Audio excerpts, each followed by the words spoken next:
Olá! A contabilidade é uma profissão legalmente regulamentada. Por isso, além das questões técnicas, o profissional da área deve seguir regras e procedimentos previstos em lei.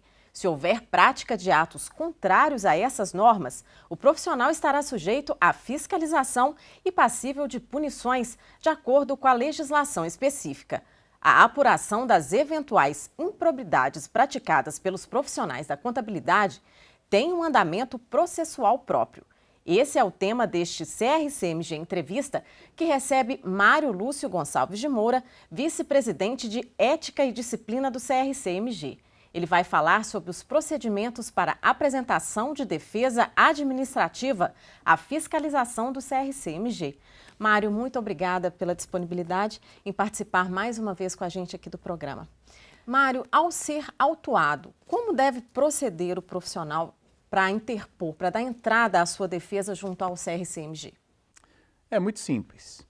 Ele pode comparecer pessoalmente ao conselho, com toda a documentação, sua defesa, ou pedir um terceiro para levar essa documentação, lembrando que não pode enviar por e-mail. Essa parte aí fica muito complicada, ele não vai ser conhecido o processo dele de defesa. Mário, quais são as principais irregularidades que podem levar o profissional da contabilidade a ser autuado? Hoje no topo da lista nós temos a DECORE. A DECORE ela é regulamentada pela Resolução 1364 e ela tem no seu anexo 2 os documentos que dão base a esse documento aí que é importante para provar a renda das pessoas. Então muitas vezes o profissional faz essa DECORE, mas não olha esse anexo 2. Então fica sem a comprovação. E na fiscalização nós pedimos a apresentação deles. E se não atender da forma correta, esse profissional abre um processo, ele vai ter que apresentar durante esse processo prova que foi certa que ela DECORE, que ela teve embasamento legal. Mas temos aí a falta de escrituração contábil, a falta de contrato de prestação de serviço, E na execução de serviço, muitas vezes ele foi contratado, está no contrato dele lá, por exemplo, fazer as obrigações acessórias, ele não fez alguma, e ele vai ser punido também. Então são diversas as coisas que podem ocasionar, que podem acarretar um processo para o profissional. E aí ele foi autuado, Ele foi fiscalizado e foi autuado. A partir daí, qual é o caminho, quais são os prazos que ele tem que cumprir na apresentação da defesa dele? Depois que lavado o auto de infração, ele tem 15 dias da juntada desses documentos para poder se defender. Lembrando que nós prorrogamos um pouco mais, que fica até a data do julgamento de primeira instância.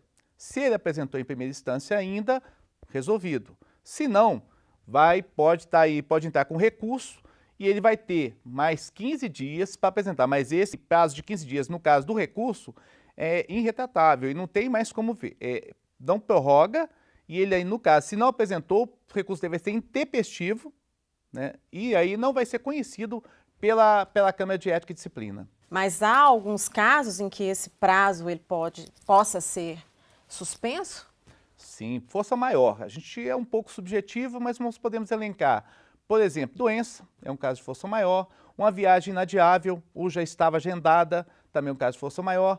Mas isso vai ser apresentado, no caso, para a Câmara de Ética e Disciplina, a gente vai analisar cada caso e se porventura realmente a gente vê que tem está correto o que foi apresentado, a gente suspende a contagem. E quem pode apresentar a defesa? É obrigatória a contratação de um advogado? O que o Conselho Federal de Contabilidade estabelece? Não é obrigatória a contratação de um advogado. É lógico, evidente, que se for um advogado, pode ser que a peça de defesa vai ficar mais completa. Aí, nesse caso, o profissional pode ele mesmo fazer a sua defesa, pode pedir a um colega, contador também, para fazer a sua defesa, contratar esse advogado, que tem que tomar cuidado em ambos os casos, tem que ter a procuração juntada ao processo, porque vai ser parte ilegítima se não juntar essa procuração, e o sindicato de classe, que também pode trabalhar ajudando o profissional da contabilidade. E na sua experiência, no seu dia a dia aí, quais são as falhas mais comuns que os profissionais cometem ao apresentar defesa ou ao apresentar recurso junto ao CRCMG? Pois é, tem a básica de não assinar a defesa. Depois, ele muitas vezes ele contrata ou elege alguém para o defender e não junta a procuração. Então, vai ser parte ilegítima naquele processo. Ele faz as alegações, mas não junta provas, né? Ou junta provas e não faz uma peça de defesa mais robusta, que nos dá ali sustentação daquilo. Não cumpre prazos, é intempestivo a defesa dele.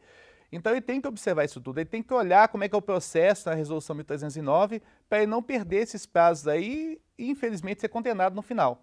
Pois é, e aí a gente está falando em condenação, quais são as penalidades previstas? Nós temos primeiro a advertência reservada, que é primário, aí vai graduando, vai só, lógico, ficando mais pesado, né? Nós temos depois a censura reservada, a censura pública, a suspensão, que vai de 6 meses a 2 anos, né? E por último a cassação, que foi regulamentada por último agora pelo Conselho Federal de Contabilidade. E aí, para evitar tudo isso, evitar toda essa dor de cabeça, quais as dicas que você daria para os profissionais? Primeiro, é cumprir o código de ética profissional, né? Do profissional, hoje, ele sabe que temos esse código de ética e tem que se ater a ele. Segundo, as normas contábeis. Terceiro, as resoluções. Ele tem que entender as resoluções para ele cumprir o que está lá. Exemplo, a DECORE. Se tem a resolução, tem que ser cumprida. De tudo isso, ele tem que ter o bom senso, né? De saber o que é a parte ética e moral de um profissional para atuar no mercado. Não tem muito segredo não, né, Mário? Não, é ser correto. E isso aí garante, é uma segurança a mais, essa fiscalização do Conselho, é uma segurança tanto para a sociedade quanto para o próprio profissional? O Conselho Federal e os Conselhos Regionais são autarquias federais, né? E elas são para quê? Para proteger a sociedade. Foram instituídas para proteger a sociedade. E é lógico, evidente, de tabela, o bom profissional. Então, quem tem que ter um receio de uma fiscalização é o mau profissional, né? E aí o Conselho que tem a obrigação de fiscalizar, registrar e educação continuada. Então, é simples. Cumpriu as regras, o Conselho está tranquilo para protegê-lo. Mário, muito obrigada pela sua participação aqui no nosso programa e pelas informações que você trouxe aqui para a gente. Nós aqui agradecemos. A gente encerra aqui mais uma edição do CRCMG Entrevista. Obrigada por nos acompanhar. Não deixe de assistir aos nossos próximos encontros. Tchau!